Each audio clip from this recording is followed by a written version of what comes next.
President Trump's immigration crackdown taking a turn. Foot traffic is picking up along our southern border, and the Texas Department of Public Safety is on the lookout for human smugglers and illegal immigrants. All three women wore cartel wristbands. That's proof that they paid for their journey. That victim started disclosing key information about a human trafficking ring connected to right here in North Texas. What if I told you that Border Patrol just uncovered one of the most sophisticated cartel smuggling networks in Texas? A system so vast it treated over 3,000 human beings like cargo, complete with ledgers, wristbands, and handlers. This wasn't a single group sneaking across the Rio Grande. It was an industrial-scale operation run like a business empire, hiding behind stash houses, encrypted phones, and everyday storefronts. The bust revealed children trapped in trafficking, women forced into cartel-controlled jobs, and millions in profit flowing to criminal networks. But it also showed the power of coordinated law enforcement, with Border Patrol, Texas DPS, ICE, and the FBI working together to strike at the heart of organized crime. Hi, before we continue, one click on the subscribe button fuels all the effort behind this and every future video. Let's break it down how agents smashed this smuggling machine, what they discovered inside, and why the fight against cartel trafficking is only getting more urgent. The operation began with what looked like a routine stop near the Rio Grande. Unmarked vehicles pulling into a dusty lot, officers approaching men who seemed out of place. But as Border Patrol and Texas Department of Public Safety agents pressed further, they uncovered a hidden system unlike anything seen before. Inside stash houses were rows of mattresses, ledger books listing thousands of names, and migrants wearing colored wristbands. Each bracelet was proof of payment to a cartel, each color tied to a specific smuggling faction. This wasn't random crossing, it was a structured trafficking pipeline. Agents quickly learned how it worked. Migrants from countries like Colombia, Guatemala, and Mexico paid $5,000 apiece for passage. The wristbands acted like boarding passes, not just to the U.S. border but to a life of cartel control once inside. Some were forced into labor, others into trafficking or cartel-run street work. For the women and teenagers caught in this raid, those bands meant ownership, branding them as assets in a criminal network. Handwritten ledgers revealed just how big it was. Over 3,000 people moved through Texas in 2025 alone, each recorded with precision, color, payment, handler. This was not small-time coyote activity. Federal investigators described it as a multinational business empire with military-level organization. Phones seized from detainees contained encrypted messages, burner numbers, and cartel contacts tying Texas stash houses to routes in cities like Los Angeles. That connection became clear when ICE agents raided a Studio City car wash in LA, uncovering workers with the same bands and smuggling code. Customers that day thought they were witnessing a simple workplace raid, but investigators soon discovered these workers were tied directly to Texas networks, proving how deeply cartel operations are embedded into everyday American life.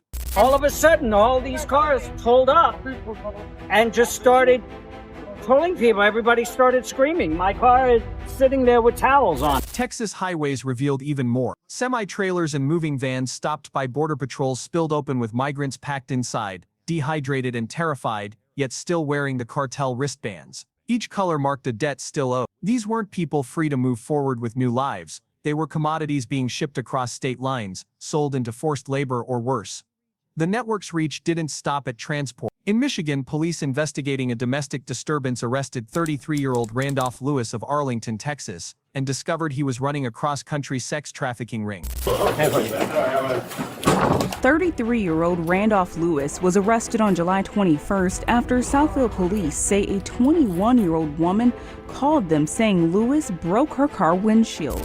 Authorities found evidence of coercion, manipulation, and threats that left officers in tears. Lewis's victims, advertised online, revealed another link back to cartel smuggling, showing how trafficking crosses state borders and hides behind ordinary addresses. The scale of suffering pushed Texas lawmakers to act. We begin with a new Texas law that strengthens penalties for those convicted of human trafficking. A sweeping new law elevated human trafficking to a first-degree felony, with penalties of 25 years to life equivalent to a murder charge. The law was personal for families like that of Mary Wells, whose autistic daughter Julia was trafficked and killed in 2018.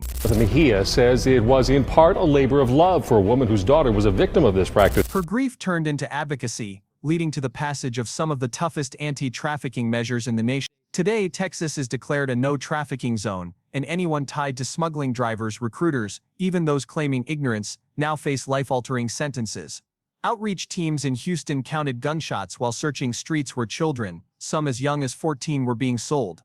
Traffickers use tactics ranging from the Romeo method, where girls are seduced then trapped, to violent threats of mutilation and death. Survivors like Cam, first sold at 14, recounted being strangled unconscious for trying to leave. Authorities estimate 80,000 minors are trafficked in Texas, with an average age of just 15. The FBI has also taken aggressive action. In Dallas, Operation Satya Shield brought together 70 agencies for one of the largest anti-trafficking stings in state history. The month-long operation arrested 24 offenders and rescued 109 children, some of whom had never even been reported missing. The numbers of offenders arrested and the children rescued in this operation are stunning. It's stunning to hear them repeated here. During this operation, many of the children recognized or rescued were previously unidentified. They had never been reported missing. They had never had their abuse known to authorities. Agents seized terabytes of abuse material and exposed predators hiding in plain sight: teachers, coaches, and neighbors. They warned that technology, from gaming consoles to private apps, has become a new frontier for traffickers to reach children. Meanwhile, at the national level, immigration enforcement has accelerated. Homeland Security reported that 1.6 million migrants without legal status had left the country since January. Some arrested, others self-deported through a DHS app offering assistance. Flights run daily, neighborhoods empty overnight, and what supporters call the largest deportation wave in U.S. history is underway. The Trump administration argues that this crackdown disrupts the cartel's business model. Migrants who return voluntarily or through deportation cannot be exploited as forced labor. Critics, however, caution that such mass removals can sweep up long-time residents alongside criminals, even trafficking victims themselves who are arrested for crimes committed under coercion. Cases have surfaced of children criminalized for robbery or assault while still under trafficker control. But for law enforcement, the priority remains clear. Every getaway at the border represents a potential threat, whether a cartel operative, gang member, or worse. Agents stress that hesitation could mean allowing dangerous networks to spread deeper into American communities. The paradox is stark. Every raid, every deportation, and every new law strikes a blow against the cartels. But the networks adapt quickly, and the human cost grows. Yet without enforcement, the machine thrives unchecked, feeding on desperation, debt, and exploitation. This is why agencies like Border Patrol, ICE, FBI, and Texas DPS stress relentless vigilance. They are not just fighting crime, they are dismantling a system that treats people as inventory. The Texas smuggling network busted by Border Patrol is a chilling reminder that cartels see human lives as profit margins, not people. But it's also proof that when law enforcement agencies work together, Border Patrol, ICE, FBI, and state partners, they can smash even the most sophisticated trafficking machine. Do you believe stronger laws and tougher sentences are the key to dismantling these networks, or should more focus be placed on prevention at the border itself?